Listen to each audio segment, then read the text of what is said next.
Hello guys, আজকে আমরা অষ্টম শ্রেণীর ইংলিশ বইয়ের অষ্টম নম্বর ছকটি পূরণ করব।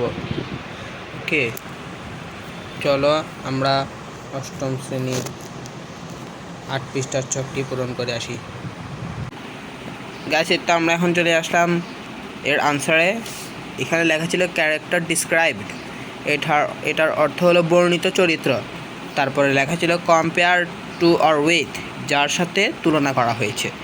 তারপরে লেখা ছিল সিমিল অর্থ হলো উপমা। মাই সেন্টেন্স লেখা ছিল, এইটার অর্থ হলো আমার বাক্য।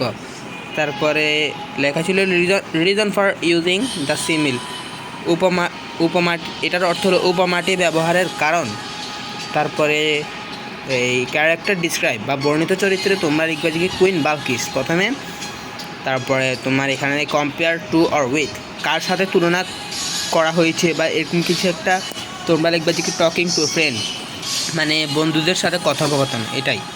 তারপরে সিমিলে Balkis talk to a butterfly as you talk to a friend, তুমি বন্ধুর সাথে যেভাবে কথা বলো বিলকিসও সেভাবেই প্রজাপতির সাথে কথা বলতো। তারপরে তোমার মাই সেন্টেন্স লিখবা যে মানে তোমার বাক্যতে লিখবা যে কি the little girl is talking to a butterfly as I talk to a friend, আমি আমার বন্ধুর সাথে যেভাবে কথা বলি ছোটো মেয়েটিও সেভাবে প্রজাপতির সাথে কথা বলছে। তারপরে তোমার এই reason for using the simile, উপমাটি ব্যবহারের কারণ তোমরা লিখবে যে কি the simile has been used to point out the simplicity and innocence of queen Balkis. এটার অর্থ হলো উপমাটির রানী বিলকিসের সরলতা ও নিষ্পাপতা নির্দেশ করতে ব্যবহার করা হয়েছে।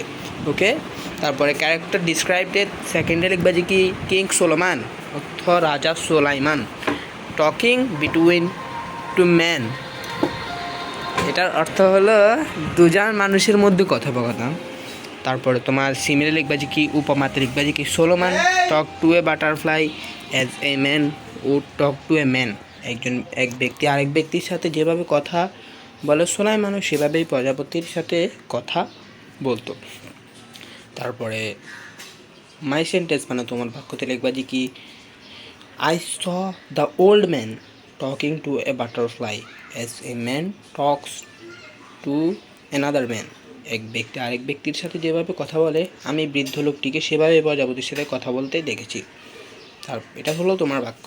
তারপরে তোমার reason for using the simile, এই উপমাটি ব্যবহারের কী কারণে তোমরা লিখবা যে কি the simile has use to indicate the simplicity and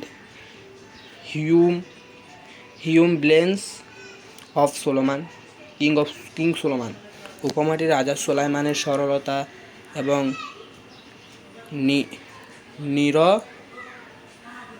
নিরহংকারিতা নির্দেশ করতে ব্যবহার করা হয়েছে।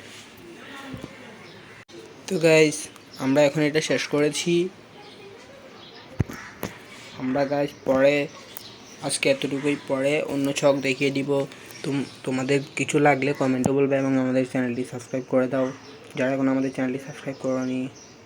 আর তোমাদের যা যা লাগবে তা আমাকে কমেন্টে বলবা। আর ভিডিওটি যদি তোমাদের জন্য ভালো লাগে তাহলে লাইক দিয়ে সাবস্ক্রাইব করে যাবা, আর ভিডিওটি সবাইকে দেখার জন্য শেয়ার করে দেবা। আসসালামু আলাইকুম।